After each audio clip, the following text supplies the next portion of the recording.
Welcome to the Spool podcast. Unwind with Dr. Nils Roemer, Dean of the Bass School at UT Dallas. Here is Dr. Nils Roemer and Scott Barber.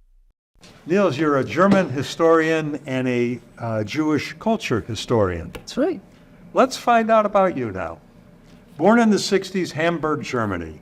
What was life like for you as a little kid? So life was good, all in all. Growing up in Germany, Hamburg was a fairly affluent harbor city with a lot of opportunities that come, with kind of commerce and trade that the city was marked by. At the same time, as a city that had created a lot of safe environments. It was very, it's a little unfathomable these days when I talk to my kids about it, but public transportation allowed me at the age of 14 to travel around in the city, to go wherever I wanted by myself because it was a safe environment.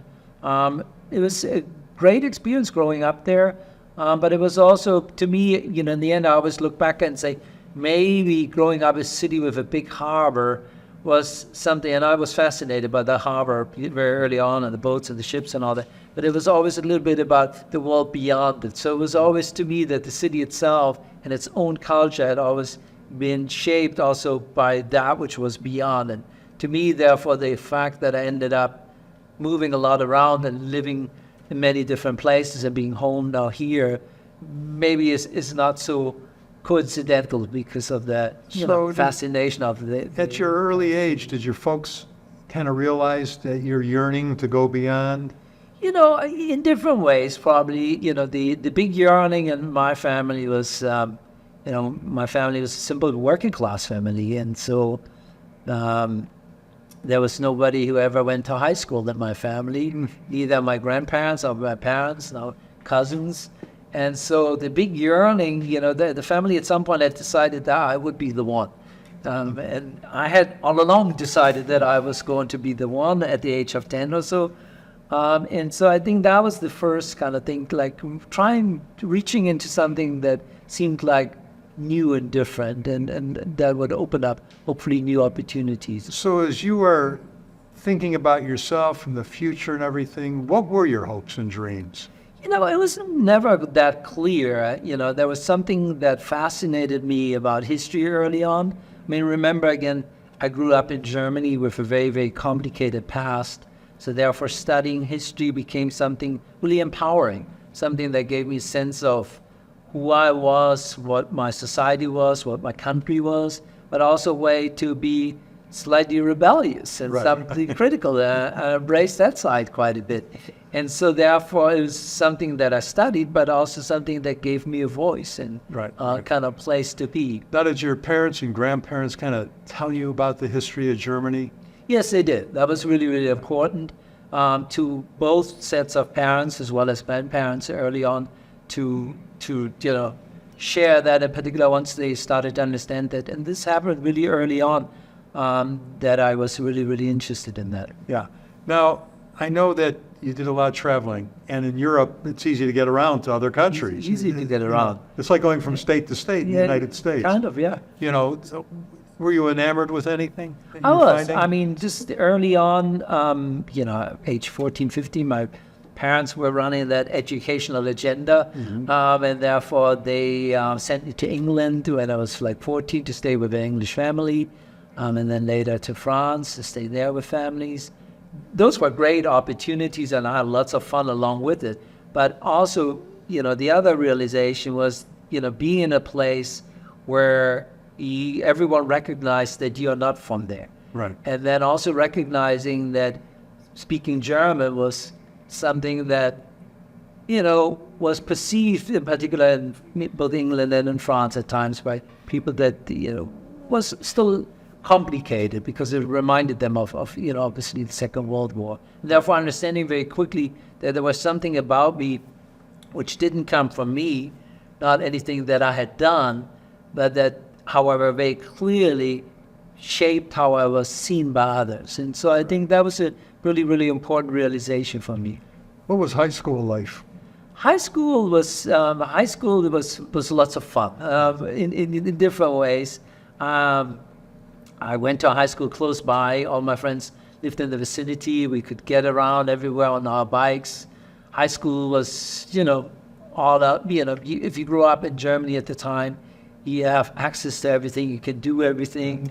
Parents, in that neighborhood, they were luckily all very busy working really hard. And so that gave all of us who had the keys, around our necks, because we were all entrusted of being good, lots of opportunities to do whatever we wanted. Right. So you had told me once that you went to Israel when you were high school age. What was it that drove you to go there? So I went twice, actually, in two different ways. Once I participated in an exchange where at the age of 16 I went to Israel, and then we visited another high school, and then the high school came to us. It was something that at the time was organized through the local church, but then for real I went as part of, Germany had compulsory military service, but there were opportunities to opt out of that, do what was called alternative services. And so I ended up working with an organization called Action and Reconciliation and Service for Peace. Because I had been in France, Belgium, all these places, I was, at the time when I had to make up, decide where I was going to go, I looked, Israel it is, the furthest away and, the promise of most adventure. Right. So I got to go, I was, 18 or, fairly innocent and didn't quite know, but I thought it was, I remember, my mom reminds me to these days, when I went there in the 80s, we didn't have cell phones or anything. We just had the old phones, and you still would write letters home. And so it was far away from home, but again, with opportunities to explore the neighboring countries and do a lot of things that, became really, really important to me. So you went to Israel after high school, yes. I'm assuming, in that program where you didn't have to join the military. What did you do in Israel? In Israel, which was more by chance, I ended up working in a research library, my kids always say, of course, with German Jewish survivors. And that had a really, really profound influence on me. I'm sure. They took this little youngster under their wings and really embraced me with open arms, but also carefully watched over my education. Right. So one job that I had where I was told that in addition to my various duties, every week I needed to take 5 hours out of my regular work time to read by myself, whatever I wanted. And that was part of my official work. And so it was a wonderful time. And I made up for lots of gaps in my education during those 2 years and learned a lot. I have a passion about capturing primary first-hand account stories. And I'm a little bit older than you. I was probably on the other end of the spectrum of your decade there. But I'm old enough to remember where I was when Kennedy was shot. Now, you as a historian, what impact did that Kennedy assassination have on the world? Well, for starters, it was an example of political violence. It really shattered, I think, a lot of confidence in kind of faith in our society. But for me, comparatively speaking, really significant historical event was the Berlin Wall coming down. I was going to ask you that. That's the one that, that's the before and after. Everything is, shaped around that date of 1989, which I think has changed interesting ways also how one reevaluated everything that had preceded it, and then obviously it wrote its own history in its aftermath. How did Germany, tell me about the people. That happened like without notice. Boom, it happened. Tell me what's going on in Germany now. Not now, back then. Back then. What happened? Obviously, the changes had already on a slower pace occurred in the Soviet Union. This was under Gorbachev, Right. And East Germany was one of the hardliners in the Soviet bloc. It was unwilling to adopt any of these changes. So pressure and discontent and conflict had already bubbled up. Other Eastern European countries had started to opening up themselves a little bit more to the idea of open borders and the likes.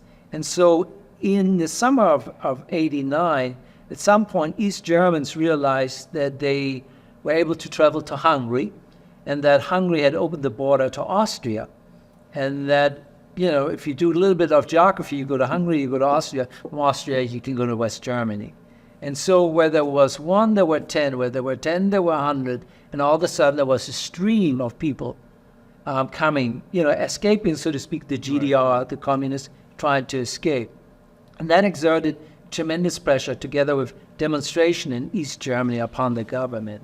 And then it all came to this incredible change of the guards, that Honecker, the government had to step down, was replaced. Fairly innocent, unexperienced new politician came into the job and was interviewed on that evening at 6 p.m. on national TV. And the news were all over him with mics and like, how are you going to respond to this? How are you going to respond to that? And then one journalist asked her the question, will you open the borders? Will you still treat your own citizens as prisoners? And he said, no, of course not. Why would I? Yeah. And then the journalist came back, what does that mean? And so they pressured it. And all of a sudden, in the middle of this interview, he says, no, the borders are open. And that was shortly after 6 p.m.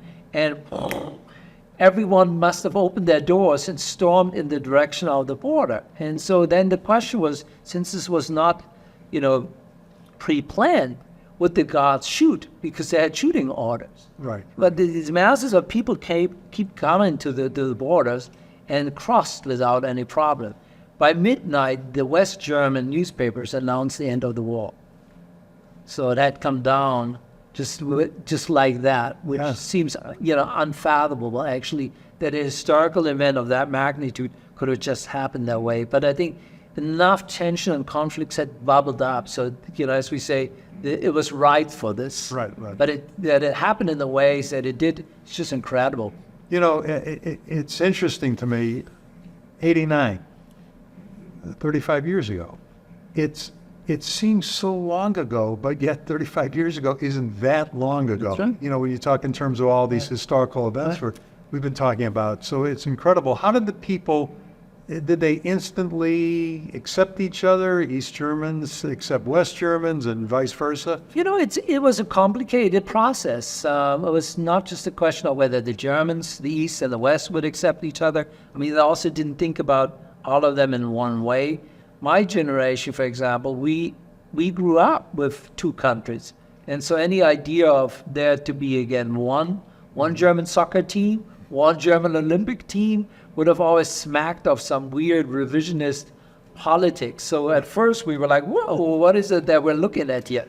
Then there was a question, what would France say? What would England say? What would the Americans say? So, this, even though the wall came down, the idea of a quote-unquote unification took another year and a half. Yeah. It was a very slow process that needed a lot of reassuring.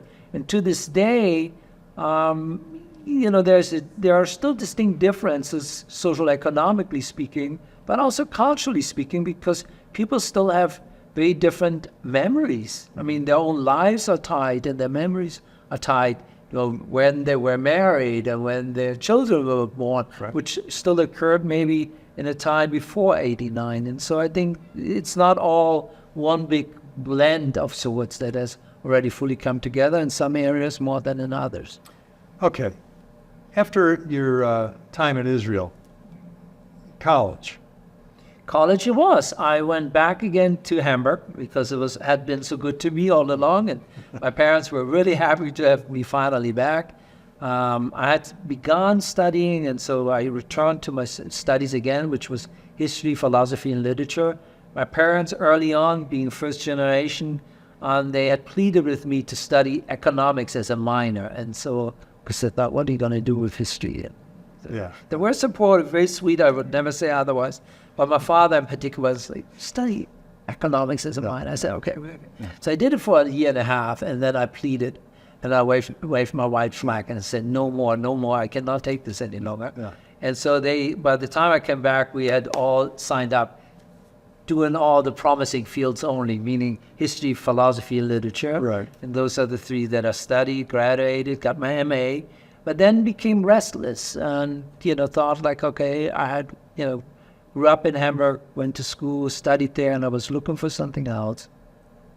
And I was thinking I could go to Berlin, which is a fascinating city, but then I thought, how much is that of a change to go from Hamburg to Berlin?